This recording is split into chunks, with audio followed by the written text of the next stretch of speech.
The sad little prince who was made glad. A long time ago, there lived in the land of Israel a little boy, 5 years old, named Mephibosheth. He wasn't a poor boy. He had a beautiful, great house to live in, with palm trees and fountains and flowers. And he had beautiful clothes to wear, blue and gold and scarlet, and all of silk and fine twinned linen. And he had the best food, and the best bed, and the best playthings, and the best servants to take care of him. For his father was Jonathan, and his grandfather was Saul, the king of Israel. And he had a friend whom, though he had never seen, he had heard about ever since he could remember, for his father, Jonathan, often talked to little Mephibosheth about him, and told how good he was, and how beautiful, and how sweet his voice was. And that friend's name was David. And if ever anything should happen to your father, little one, go to David, for David will take care of you. So said his father when the days were growing dark.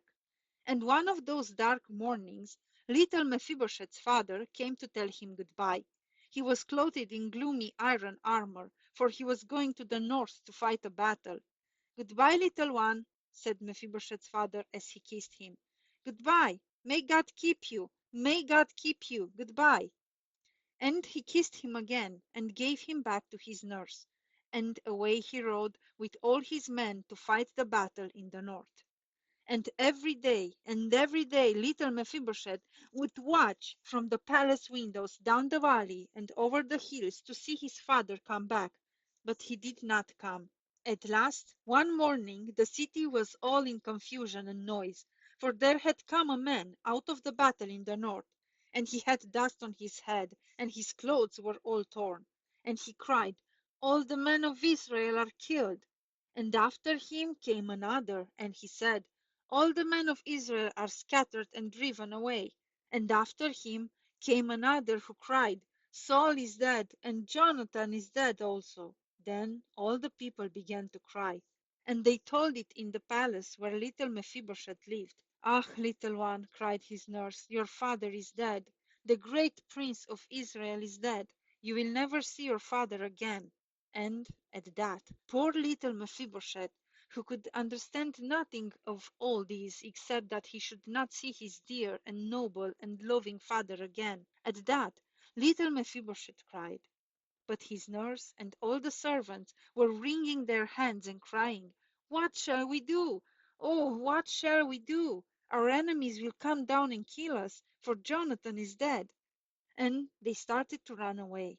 Away to the Jordan River they would go, and across it where they could not be found. So some took up their jewels and their money, and some snatched up their costly clothes, and some picked up food, and they all hurried, crowding and pushing one another out of the gates of the city and away down the long, dusty, rocky road to the Jordan.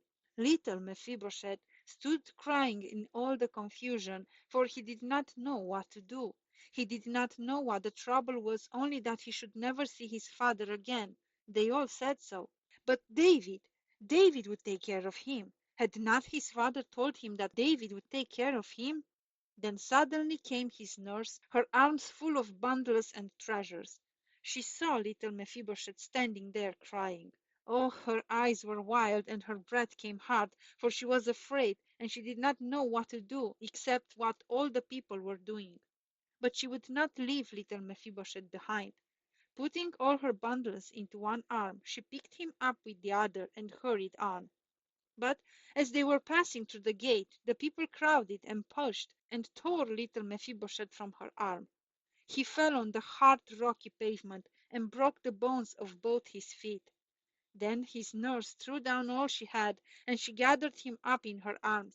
While he cried and cried with pain, she carried him on as fast as she could go until they were safely across the Jordan. Then they came to the house of a rich man named Machir in Lodebar, where Mephibosheth's nurse hid him away. There he stayed for many and many a month, until the months stretched into years, and Mephibosheth was grown.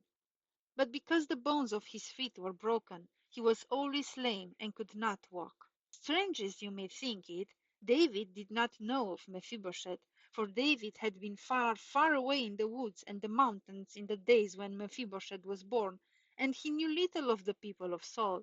But one day, after David was made king, he called for an old servant of Saul's, and he said, Ziba, is there anyone left of Saul's family that I may show him kindness for Jonathan's sake? And Ziba said, Why, yes, Jonathan has a son, Mephibosheth, and he is lame.